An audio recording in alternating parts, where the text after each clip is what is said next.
Eddie and I wanted to preface this poem today by talking a little bit more about our connection to the Manongs and the workers' movement. So, as for myself, I carry the legacy, all of us carry the legacy of our families, but for me personally, I carry the legacy of my own grandfather, who was also a farm worker in the sugarcane fields in Hawaii. So knowing that someone like Larry Itliong was organizing in order to gain the rights of workers like my grandfather is incredibly inspiring to me. And this past summer, we were fortunate enough to organize this cultural pilgrimage where we visited Delano and we visited Larry Itliong's grave.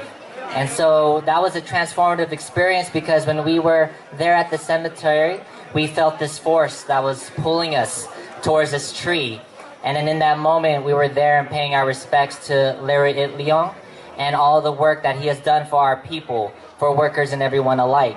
And so today we would like to share this letter that is dedicated to him. Dear Manong Larry Itliong, thank you. We thought we should begin this letter by simply expressing our gratitude for everything you have done. I've heard a lot about you. I know your nickname is Seven Fingers, but how exactly did you lose the other three? There are way too many origin stories. You, a superhuman. You led AWOC and became vice president of the United Farmworkers. From Delano to Orosi to Stockton to Sacramento. It's like you were at 4 places at once. Common Core omitted to teach me of your existence, but that's another issue.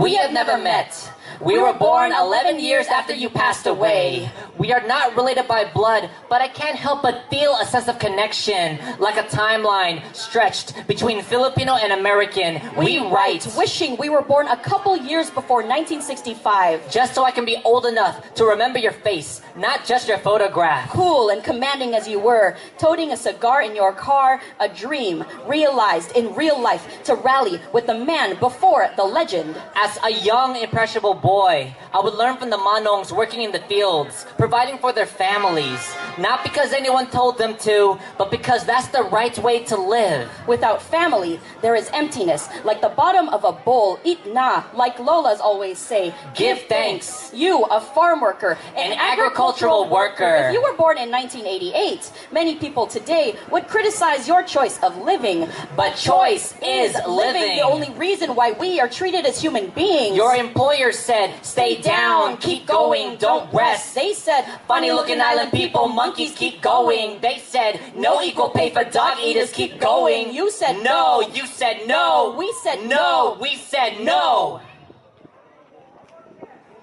Apo, you worked in the field that wasn't medical, but still managed to save lives. You didn't just pick grapes, you picked fights with an agricultural industry that failed to remember why Colt 45s were holstered in the first place. Hollywood screenplays are based on false history. You are more than a supporting actor. You supported the actions of the people.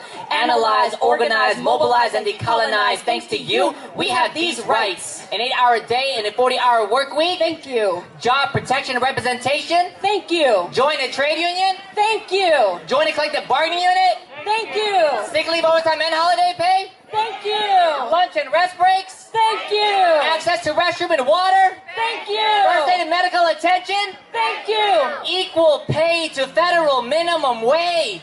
Thank you. When I visited your grave in Delano, I bowed my head, recited a prayer, butterflies fluttering. Thank you. We thought we should end this letter by simply expressing our gratitude for everything you have done.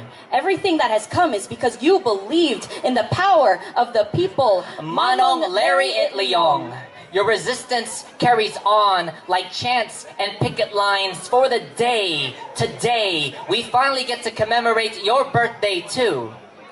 Signed, in solidarity, another worker re-inspired.